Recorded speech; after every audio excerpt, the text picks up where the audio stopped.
Hello friend, कैसे हैं आप सभी? ठीक होंगे। तो आज हम जो सवाल करने जा रहे हैं क्लास 10th का है। तो देखिए, मैंने अभी तक 3.2 प्रश्नावली यहाँ तक मैंने कंप्लीट वैसे करा दिया है।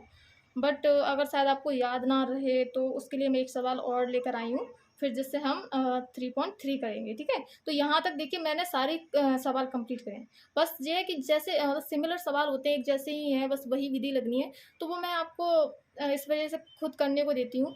तो आपको खुद करना चाहिए, वो तो खुद करके लाइए। और अगर नहीं आते तब भी आपको करने में दिक्कत आ रही है तो आप मुझे पेज नंबर लिखकर, उसका मैथमेटिक्स का गणित का पेज नंबर लिखकर आप मुझे बता सकते हैं कि कौन से नंबर का, कौन सी प्रश्नावली का सवाल है। तो मैं आपको अगली वीडियो में वो सवाल बता दूंगी। ठीक है, चाहे वो उदाहरण ही क्यों ना हो। आपको समझ नहीं आ रहा तो आप वो ही पूछ सकते हैं, क्योंकि उदाहरण सवाल में पेपर में काफ़ी आते हैं, तो इस वजह से आप उन्हें भी लगाते जाइए। और ये सवाल इम्पोर्टेंट है, आते हैं, इस वजह से मैं आपको इम्पोर्टेंट ही करा रही हूँ। और ये देखिए यहाँ पे, जैसे कि लिखा है यहाँ पे अनुपात दिए हुए हैं।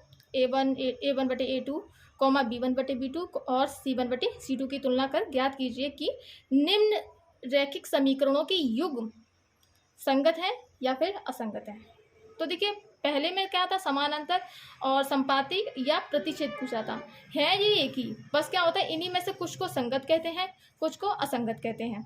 और फिर ये सवाल है, देखिए यहाँ पे भी संगत असंगत है, तो ये तो आपको करके दिखा दी। बस इसमें क्या है, ग्राफ ये दिया है, तो आप ग्राफ पर आपको जैसा आता नहीं है और इन्हीं में से आएगा। बस आपको संगत असंगत पूछेगा या फिर इनमें से कुछ पूछेगा, प्रतिच्छेद है या समांतर है या संपाती है। तो मैं वो आपको बता देती हूँ कि कब आपको पहचानना है।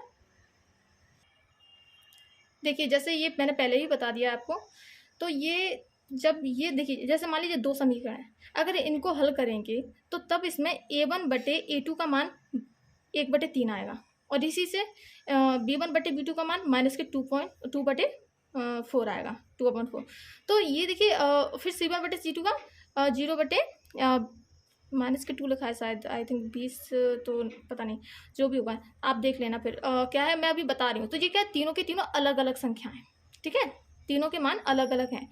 इस जब ऐसी कंडीशन आ जाए आपके में कि तीनों के मान अलग अलग आए, तो आप, इसका मतलब है कि A1 बटे A2 बराबर नहीं है, बराबर नहीं है B1 बटे B2 के। तो इस कंडीशन में क्या क्या है कि प्रतिच्छेद करती है रेखाएं। तो यानी अगर आपको पूछे तो आप लिख सकते हैं कि रेखाएं प्रतिच्छेद करती हैं। और इसमें अगर बीजगणितीय निरूपण लिखा है ना, कि अगर इस रूप में पूछे तो केवल एक अद्वितीय हल है। देखिए, कुछ भी लिख सकता है वो, कि बताइए क्या एक अद्वितीय हल है, या फिर केवल एक हल है, ऐसा करके पूछ सकता है। या प्रतिच्छेद करती हुई, मतलब क्या रेखा प्रतिच्छेद करती हैं, या फिर क्या रेखा संगत है।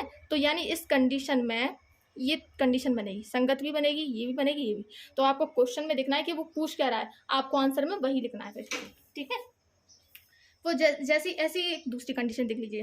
क्वेश्चन नंबर दूसरा, मतलब दूसरा देखिए। तो दूसरा ये समीकरण आए, मान लीजिए अब। तो इसमें क्या मान आपके देखिए, मैंने वैसे पहले ही बता दिया है। तो ये मान आएंगी, तो हम इसे मतलब भाग दे सकते हैं। जैसे कि 2 एकम 2, 2 दूनी 4, तो 1/2 हो गया। 3 एकम 3, 3 दूनी 6, तो 1/2 हो गया। 9 एकम 9, 9 दूनी 18, तो ये भी 1/2 हो गया। तो देखिए, जो माइनस से माइनस भी कट गया, तो ये प्लस, पूरे प्लस के 1/2 1/2 आ रहा है, यानी ये तीनों एक जैसी हैं, एकदम समान है।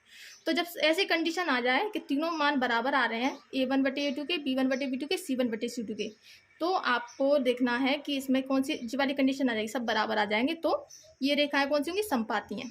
ठीक है, फिर या एक कंडीशन ये लिख सकते हैं हम कि अपरिमित रूप से अनेक हल हैं। इसका केवल एक हल हो रहा था इस वाली कंडीशन में, उसका अनेक हल है, और इसे भी संगत कहेंगे। यानी संगत दो कंडीशन में बनेगी। तो आपको संगत असंगत पहचानना आसान है, बट आपको ये ना याद करना पड़ेगा कि कब संपाती है, कब प्रतिच्छेद करती है। फिर तीसरी कंडीशन में देख लीजिए, तो ये लिखा है तीसरी कंडीशन है, और फिर हमने ये मान रखती है, इनके ये मान आया, मतलब इन्हें हल करने के बाद अब कैसे हल करते हैं वो मैं आपको बता दूंगी। तो इनके ये मान आएंगे, A1 बटे A2 का ये आएगा 1/2, B1 बटे B2 का 1/2 आएगा, ये भी, क्योंकि 2/4 भी, तो 1/2 एकम 2, 2 दूनी 4, 1/2 ही होना है इसका भी। और इसका भी इसका देखिए 4 एकम 4 और 4 दूनी 8, 4 3 12, तो ये 1/3 होगा। यानी जो दोनों मान तो समान है, बट ये अलग है। तो देखिए, ये दोनों बराबर हैं और ये C1 बटे C2 के बराबर नहीं है। तब ऐसी कंडीशन में आपको देखना है कि समानांतर रेखाएं होंगी, और इसका होगा कि कोई हल नहीं है। यानी पहली कंडीशन में केवल एक हल है, दूसरी कंडीशन में अनेक हल है, तीसरी कंडीशन में कोई हल ही नहीं है। तो तब ऐसी कंडीशन में हम इसको कहेंगे असंगत। ठीक है। तो आपको ये पहचानना है कि आपके हल करने पे ये आ रही है सिचुएशन, या ये आ रही है, या फिर ये आ रही है, तभी आप इन मानों को रख पाएंगे, मतलब इन्हें लिख पाएंगे। तो आज मैंने ये बता दिया। अब नेक्स्ट वीडियो में आपको क्वेश्चन नंबर 3 बताऊंगी 3.2 का, ठीक है।